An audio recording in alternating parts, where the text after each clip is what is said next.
Supported learning کہلاتی ہے.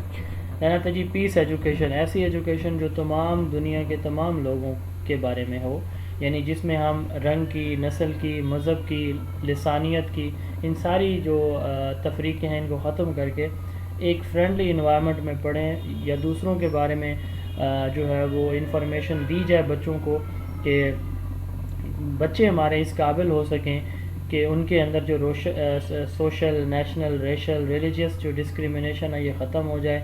Instead ان کے اندر ٹالرنس اینڈ فرینڈشپ جو ہے وہ کیا ہو, ان کے اندر پروڈیوس ہو جائے. تو اس کو ہم کیا کہتے ہیں, پیس ایجوکیشن. پیس کہتے ہیں ایبسنس آف وائلنس کو. تو ایسی ایجوکیشن جس میں پیس سکھایا جاتا ہے, جس میں یہ بتایا جاتا ہے کہ تمام ہیومنس کے فنڈامنٹل رائٹس ہوتے ہیں, ان کو فنڈامنٹل فریڈم ہے, ٹھیک ہے, ٹالرنس سے, فرینڈشپ سے, ان کے جو رائٹس ہیں ان کا احترام کریں. تو اس کو پیس ایجوکیشن کہا جاتا ہے. دوسروں کے بارے میں ہمدردی, پیار, محبت کا جذبہ پیدا کرنا پیس ایجوکیشن کہلاتا ہے. پھر آتا ہے جی ٹیم ٹیچنگ یا کو ٹیچنگ. 1954 میں یہ کانسیپٹ سٹارٹ ہوا جب 2 ٹیچر ایٹ اے ٹائم ایک ہی کلاس کو پڑھاتے ہیں, ایک ہی سبجیکٹ ایک ہی وقت کے اندر. تو اس کو ٹیم ٹیچنگ کہا جاتا ہے. اب اس میں ہوتا کیا ہے کہ 2 ٹیچر ہیں, ایک پڑھا رہا ہوگا, دوسرا آبزرو کر رہا ہوگا, ایک پڑھا رہا ہوگا, دوسرا بچوں کو ترتیب دے رہا ہوگا. تو 2 یا 2 سے زیادہ ٹیچر ایک ہی کلاس کو, ایک ہی سبجیکٹ ایک ہی وقت میں جب پڑھاتے ہیں, ایک ہی پیریڈ میں, تو اس کو ہم ٹیم ٹیچنگ کہتے ہیں. اس کی 6 ڈفرینٹ فارمز ہو سکتی ہیں. ایک پڑھاتا ہے, دوسرا آبزرو کرتا ہے صرف. اچھا, دوسری کنڈیشن اس کی یہ ٹائپ ہے کہ 1 ٹیچ 1 اسسٹ. ایک پڑھاتا ہے, دوسرا اس کو ہیلپ کرتا ہے. تیسری اس کی جو ہے وہ پیرالل ٹیچنگ, وہ کلاس کو ڈیوائڈ کر دیں گے, آدھی کلاس کو ایک ٹیچر پڑھائے گا, آدھی کو دوسرا پڑھائے گا. چوتھا ہے اسٹیشن ٹیچنگ. اب اس میں کیا ہوتا ہے کہ کنٹینٹ ڈیوائڈ کر دیا جاتا ہے, گروپ کلاس بھی ڈیوائڈ کر دی جاتی ہے گروپس کے اندر. تو ایک گروپ کو آدھا کنٹینٹ ایک ٹیچر پڑھاتا ہے, پھر آدھا کنٹینٹ دوسرا ٹیچر آ کے پڑھاتا ہے. اس طرح دوسرے گروپ کو پھر اسی طرح آدھا آدھا کنٹینٹ ہر ٹیچر پڑھائے گا. اس کو اسٹیشن ٹیچنگ کہتے ہیں. دین آتا ہے الٹرنیٹیو ٹیچنگ. اب ہماری کلاس میں سارے بچے ایک جیسے نہیں ہوتے, ہم نے پہلے بھی پڑھا ہوا انڈیویجول انسٹرکشن میتھڈ.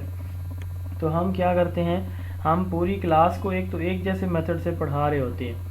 تو اور دوسرا یہ ہے کہ ہم کیا کرتے ہیں, ایک گروپ کو جو ہے چھوٹے چھوٹے گروپ میں بچوں کو پڑھاتے ہیں. اور تیسرا یہ ہوتا ہے کہ ہم ہر ایک بچے کو اس کی نیڈ کے مطابق پڑھاتے ہیں. تو جو الٹرنیٹیو ٹیچنگ ہے, اس میں یہ ہوتا ہے کہ آپ ساری کلاس کو تو ایک جیسے میتھڈ سے پڑھا رہے ہوتے ہیں, بٹ کچھ بچے ایسے ہوتے ہیں جو سلو لرنر ہوتے ہیں, جو نارمل کلاس کے ساتھ نہیں چل سکتے. تو جو دوسرا ٹیچر ہے وہ کیا کرتا ہے, وہ ان کمزور بچوں پہ توجہ دے رہا ہوتا ہے. اس کو الٹرنیٹیو ٹیچنگ کہا جاتا ہے. دین ٹیم ٹیچنگ, یہ دونوں مل کے پڑھائیں گے اسٹارٹ ٹو اینڈ, یہ ٹیم ٹیچنگ ہوگی. اس کے بعد ہے multi grade teaching. It is opposite to team teaching. اس میں یہ ہوتا ہے کہ ٹیم ٹیچنگ میں ٹیچر زیادہ تھے, کلاس ایک تھی. اس میں کلاسز زیادہ ہوں گی, ٹیچر ایک ہوگا. MGT میں, ملٹی گریڈ ٹیچنگ میں, ٹھیک ہے. اس میں ہم کیا کرتے ہیں, ڈفرینٹ ایجز کے, گریڈز کے, ایبلٹیز کے اسٹوڈنٹ سیم گروپ کے اندر سیم کلاس میں جب پڑھیں گے, تو اس کو ہم کیا کہیں گے, ملٹی گریڈ ٹیچنگ کہیں گے. Teaching of more than 1 class by the same teacher in the same time.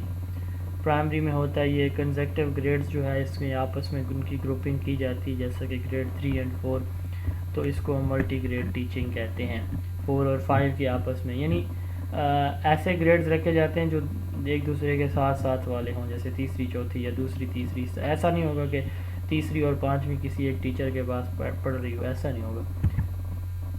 کچھ مسلینیس کانسیپٹس ہیں جی. لیڈرنگ, جب آپ ڈسکشن کر رہے ہوں تو